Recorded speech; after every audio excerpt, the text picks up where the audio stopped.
ጤና ይስጥልኝ ክቡራትና ክቡራን የዩቲዩብ ቻናል ቤተሰቦች ሰዓቱን ሁለት አጫጭር መረጃዎች ይዤ ቀርብ ያለው እስከ ፍጻሜ አብራችሁኝ ቆዩ። በዚህ ሰዓት የመረጃ ጊዜ ሁለት ያክል መረጃ አስደምጣችኋለሁ። የመጀመሪያው መረጃ ክቡራን አድማጮች በትግራይ ክልል ሕጻጽ በተባለው የመጠለያ ጣቢያ ውስጥ ያለውን አሳዛኝ ሁኔታ በተመለከተ እጅግ በጣም ልብ የሚነካ ዝርዝር ዘገባ ወጥቷል። ለመሆኑ በሕጻጽ አካባቢ በርካታ ሰዎችን ለሞት እየተዳረገ ያለው የረሃብ ጉዳይን በተመለከተ ምን አዳዲስ መረጃዎች አሉ? በአቶ ጌታቸው ረዳ የሚመራው የስምረት ፓርቲ አስቸኳይ መግለጫ አውጥቷል። በሕጻጽ ያለውን አሳዛኝ ሁኔታ የሟቾች ቁጥር በየዕለቱ መጨመሩን ተከትሎ ያወጣውን መግለጫና በቦታው ያለውን ዝርዝር ሁኔታ ከአካባቢው ባለስልጣናትን በዝርዝር የማስደምጣችሁ ነው የሚሆነው። በሌላ በኩል ክቡራን አድማጮች እንዲሁ ለቀናት በአስከፊ ግጭት ውስጥ በቆየውና በርካቶችም ህይወታቸው ሳያልፍ እንዳልቀረ በሚነገርባት የጋምቤላ ክልል የሀገር መከላከያ ሰራዊትና የፌዴራሉ የጸጥታ ኃይሎች መሰማራታቸው ተነግሯል። የሀገር መከላከያ ሰራዊትና የፌዴራል ፖሊስ በአካባቢው ከተሰማራ በኋላ አሁን ያለው ሁኔታ በጋምቤላ ምንድነው? በዝርዝር የምታደምጡት ይሆናል። የአካባቢው ባለስልጣናት የሰጡትን መግለጫ እንዲሁም የኢትዮጵያ ሰብአዊ መብት ኮሚሽንም በጉዳዩ ዙሪያ የሰጠውን ምላሽ ታደምጣላችሁ። እስከ ፍጻሜ ቆዩ። ዝርዝሩን አድምጡ ግብዣዬ ነው። ወደ መረጃዎቹ አለፍኩ። አብረን እንከታተለው። በቅድሚያም በትግራይ ክልል ሕጻጽ የስደተኞች መጠለያ ጣቢያም ተጠልለው ከሚገኙ ተፈናቃዮች ውስጥ ረሃብ ባስከተለው በሽታ ሳቢያ የሚሞቱ ሰዎች ቁጥር ከቀን ወደ ቀን እየጨመረ መምጣቱን የተፈናቃዮቹንም ጉዳይ የሚከታተሉ የክልሉ ኃላፊ ለኢትዮጵያን ኢንሳይደር ድህረ ገጽ ተናግረዋል። በክልሉ የሚንቀሳቀሱ የፖለቲካ ፓርቲዎችም ባወጡት መግለጫ አስቸኳይ ድጋፍ እንዲደረግ ጠይቀዋል። ከዚህ ቀደም የኤርትራ ስደተኞችን ለማስተናገድ ሲባል በ2005 ዓመተ ምህረት የተቋቋመው ሕጻጽ የስደተኞች መጠለያ ጣቢያ በትግራይ ክልል ሰሜን ምዕራብ ዞን አስገደ ወረዳ የሚገኝ ሲሆን ይህ የስደተኞች መጠለያ ጣቢያም በትግራይ ክልል ጦርነት ወቅትም በደረሰበት ጉዳት በውስጡ ተጠልለው የነበሩ ኤርትራውያን ስደተኞች ስፍራውን ጥለው ወደ ሌሎች ቦታዎች ሸሽተዋል። ለሁለት ዓመት የዘለቀው ደም አፋሳሹን የትግራይ ጦርነት በደቡብ አፍሪካ ፕሪቶሪያ በተደረገው የግጭት ማቆም ስምምነት በጥቅምት 2015 ዓመተ ምህረት መቋጨቱን ተከትሎ የሕጻጽ የስደተኞች መጠለያ ጣቢያ ከምዕራብ ትግራይ ዞን የተፈናቀሉ ነዋሪዎችን ሲያስተናግድ ቆይቷል። በሕጻጽ የስደተኞች መጠለያ ጣቢያም ከ14000 በላይ ተፈናቃዮች ተጠልለው እንደሚገኙ የትግራይ ክልል ጊዜያዊ አስተዳደር የምዕራብ ትግራይ ዞንን እንዲያስተዳድሩ የሾማቸው አቶ ግደይ አዘናው ይናገራሉ። የምዕራብ ትግራይ ተፈናቃዮች ጉዳይን በቅርበት የሚከታተሉት አቶ ግደይ ከ2015 ዓመተ ምህረት ወዲህ በሕጻጽ መጠለያ ጣቢያ ረሃብና ረሃብ ባስከተለው በሽታ ከ330 በላይ ሰዎች መሞታቸውን ለኢትዮጵያን ኢንሳይደር ድረገጽ ነግረውታል። ተፈናቃዮቹ በመጠለያ ጣቢያ የቆዩበት ጊዜ እየጨመረ በመምጣቱ ችግሩ እየተባባሰና በሽታውን የመቋቋም አቅማቸው እየተዳከመ መሄዱንም አስረድተዋል። ለአንድ ተፈናቃይ በወር የሚሰጠው 15 ኪሎ ማሽላ መሆኑን የገለጹት አቶ ግዳይ መንግስታዊ ባልሆኑ ድርጅቶች የሚሰጠው ይህ የምግብ ድጋፍ በቂ ያለመሆኑን አመልክተዋል። ተፈናቃዮች ከሚያገኙት እርዳታ ቃል ቀንሰው በመሸጥ ሌሎች የምግብ ግብዓቶችን መሸመት የማይፈቀድላቸው መሆኑን ደግሞ ችግሩን አባብሶታል ብለዋል። መንግስታዊ ካልሆኑ ድርጅቶች የሚመጣው እርዳታ የጥራት ችግር ጭምር ያለበትና አንዳንዱ አካባቢም ለምግብነት የሚውል ጭምር እንዳልሆነ አቶ ግደይ ይገልጻሉ። ከዚህ ውጪ ዘይት ብቻ ነው የሚሰጠው፣ ጨው የለውም፣ በርበሬ የለውም፣ ሌላ ነገር የለውም የሚሉት የምዕራብ ትግራይ ዞን ዋና አስተዳዳሪ በአሁኑ ወቅትም የተፈናቃዮች ህይወት እያለፈ የሚገኘው ከረሃብ በተጨማሪ በበሽታም ሳቢያ እንደሆነ ጭምር ገልጸዋል። የበሽታው ጉዳይ አለ። ህዝቡ በደም ብዛት በስኳርና በሌሎችም በእድሜ መግፋት የሚመጡ ተያያዥ በሽታዎችም በብዛት እየተጠቃ ነው። 5 ዓመት ሙሉ በኬንዳ ነው የሚኖረው። 5 ዓመት ሙሉ ተለዋጭ ምግብም አያገኝም። 5 ዓመት ሙሉ ፀሐይ በላዩ ላይ ነው። ተጨማሪ በሽታዎችም አሉ ሲሉ አቶ ግዳይ የችግሩን አስከፊ ሁኔታ አብራርተዋል።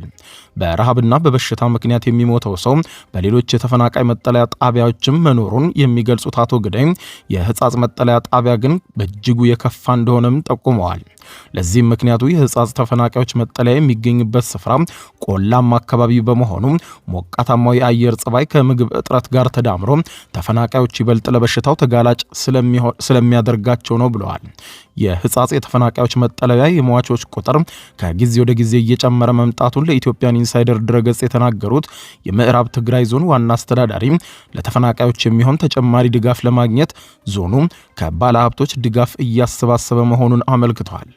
በሕጻጽ የሚገኙ ተፈናቃዮች ሁኔታውን በተመለከተ በዛሬው ዕለት በየፊናቸው መግለጫ እያወጡ ሁኔታውን እያመለከቱ ይገኛሉ። የህጻጽ ተፈናቃዮችን መጠለያ ሁኔታን በተመለከተ አስቸኳይ መግለጫ ያወጣው በትግራይ ክልል የሚንቀሳቀሰው በአቶ ጌታቸው ረዳ የሚመራው የዲሞክራሲያዊ ስምረት ትግራይ ወይም ስምረት ፓርቲ በአንጻሩ ለችግሩ መፈጠር ዋነኛ ተጠያቂ ያደረገው ህዝባዊ ወያኔ ሓርነት ትግራይ ህወሓትን ነው። በቀድሞው የትግራይ ክልል ጊዜያዊ አስተዳደር ፕሬዝዳንት አቶ ጌታቸው ረዳ የሚመራው ስምረት ፓርቲ በህጻጽ ለሚገኙ ለተፈናቃዮች የሀገር ውስጥ እስከ ዓለም አቀፉ ማህበረሰብ ድጋፍ እንዲያደርግ አስቸኳይ ጥሪ ቀርቧል።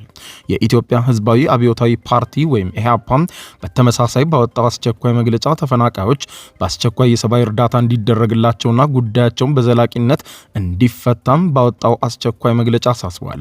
ከጦርነት የተረፉ ንጹሃን ዜጎች በረሃብ እየተገረፉ መሆኑ ትልቅ የሰብአዊነት ልሽቀት ነው ያለው ኢህአፓ ፓርቲ ለተፈናቃዮችም የሚደረግ ማንኛውም ድጋፍና እርዳታ ሳይሆን የዜግነት ግዴታ እንደሆነ ሊሰመርበት ይገባል ሲል የጉዳዩን አስከፊነትና አስቸኳይ እርዳታ እንደሚሻም አመልክቷል።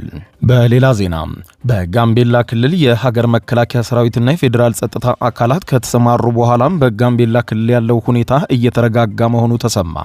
በጋምቤላ ክልል ባለፉት 2 ሳምንታት በተለያዩ አካባቢዎች የተፈጠረውን ግጭት ተከትሎ የሀገር መከላከያ ሰራዊትና የፌዴራሉ የጸጥታ አካላት መሰማራታቸውን የኢትዮጵያ ሰብአዊ መብት ኮሚሽን ኢሰመኮ ለቢቢሲ አረጋግጧል።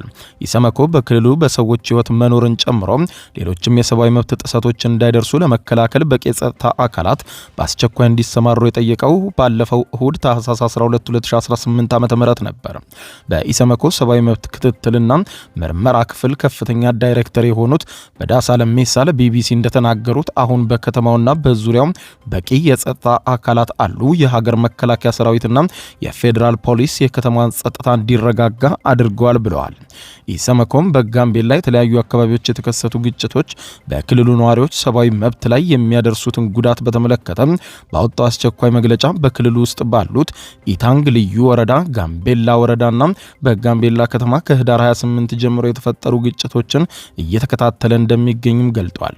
የጋምቤላ ከተማ ፖሊስ አዛዥ የነበሩት የዋና ኢንስፔክተር ኡሞድ ኡጅሎን መገደል ተከትሎ በጋምቤላ ከተማና በአካባቢው ባሉት ወረዳዎችና ቀበሌዎች ግጭት ተፈጥሮ እንደነበር ኢሰመኮ በመግለጫው ጠቅሷል። ኮሚሽኑ በጋምቤላ ክልል የተለያዩ አካባቢዎች የተፈጠረው ግጭትና የጸጥታ መደፍረስን ተከትሎ የሰዎች ሕይወት መጥፋቱን፣ የአካል ጉዳት መድረሱን፣ የሰዎችና የመጓጓዣ አማራጮች እንቅስቃሴን የሚገድብ የሰዓት እላፊ በክልሉ መንግስት መጣሉን፣ ባንኮችንና የመንግስት መስሪያ ቤቶችን ጨምሮ በርካታ አገልግሎት ሰጪ ተቋማት አገልግሎት ማቋረጣቸውን ጨምሮ ገልጿል።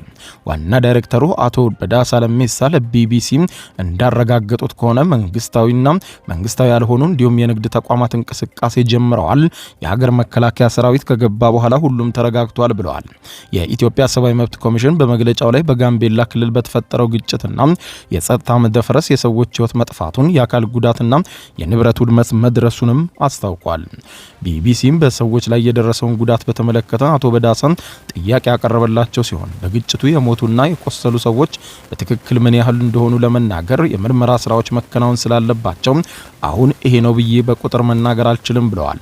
የኢሰመኮ ዋና ዳይሬክተር የሆኑት የኢሰመኮ ዋና ኮሚሽነር የሆኑት ብርሃኑ አዴሎ በመግለጫቸው ላይ በጋምቤላ ክልል የሚከሰቱ ግጭቶችና የሰላም መደፍረሶች በክልሉ ያለውን የሰብአዊ መብቶች ሁኔታ ለማሻሻል የሚደረጉ ጥረቶችና እርምጃዎችን እየተፈታተኑ ነው ብለዋል።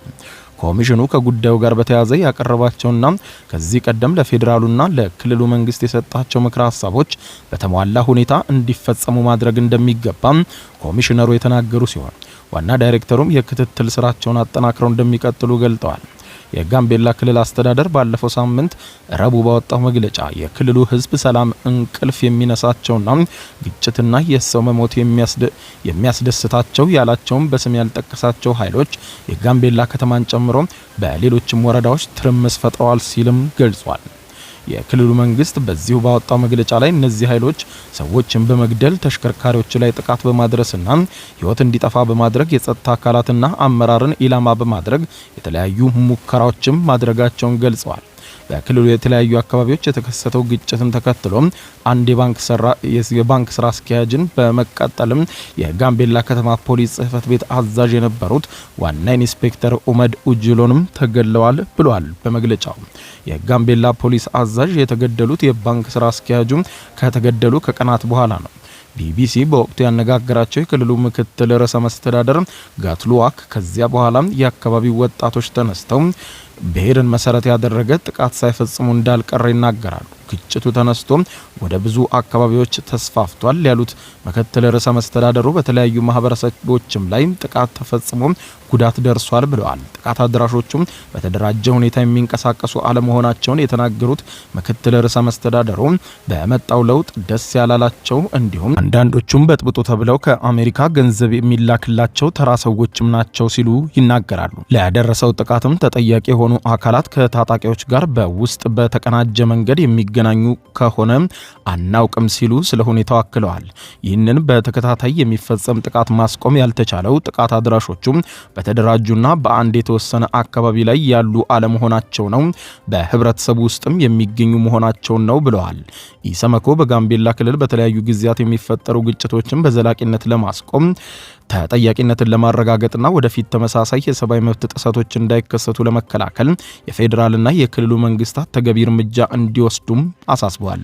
በክልሉ የተከሰተውን የጸጥታ መደፍረስ ለመቆጣጠር የጋምቤላ ከተማ አስተዳደር ከህዳር 30 2018 ዓ.ም አንስቶ ከጸጥታ አካላት ውጪ ማንኛውም ተሽከርካሪና ሰው ከምሽቱ 1 ሰዓት በኋላ እንዳይንቀሳቀስ የሰዓት እላፊ ገደብ መጣሉ መዘገቡ አይዘነጋም። ክቡራን አድማጮች ለሰዓቱ ብታደምጧቸው መልካም ናቸው ያልኳቸው አጫጭር መረጃዎች የሰማችኋቸው ናቸው። ከሰዓታት በኋላ በሌላ መረጃ ተመልሰን እስከምንገናኝ በያለንበት የዓለም ዳር ቸር እንቆይ።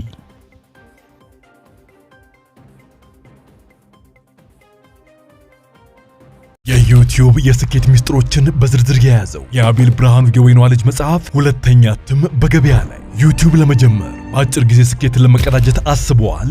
ዩቲዩብ ብጀምር ስንት ብር አገኘሁም ብሎ አስበዋል? እንግዲያውስ በዩቲዩብ 2 የወርቅ 3 የብር ሽልማቶችን ያገኘው የአቤል ብርሃኑ የወይኗ ልጅ የዩቲዩብ ሚስጥሮች መጽሐፍ በዝርዝር ሁሉንም ያብራራሉታል። ዛሬውኑ ገዝተው ህልሞን እውን የሚያደርጉበትን የዩቲዩብ የስኬት መንገድ ይጀምሩ። በሀገር ቤት አከፋፋይ አዲስ አበባ ሜክሲኮ ኮሜርስ መጽሐፍት መደብር። በውጭ ሀገራት ለምትገኙ ከአማዞን ላይ ብታዙ በቀናት ውስጥ ደጁ ይደርሳል። የአማዞን ሊንኩን እዚህ ቪዲዮ ኮሜንት ላይ ያገኙታል። የዩቲዩብ ሚስጥሮች፣ ዘመኑ ጋር ተፈላጊ መጽሐፍ።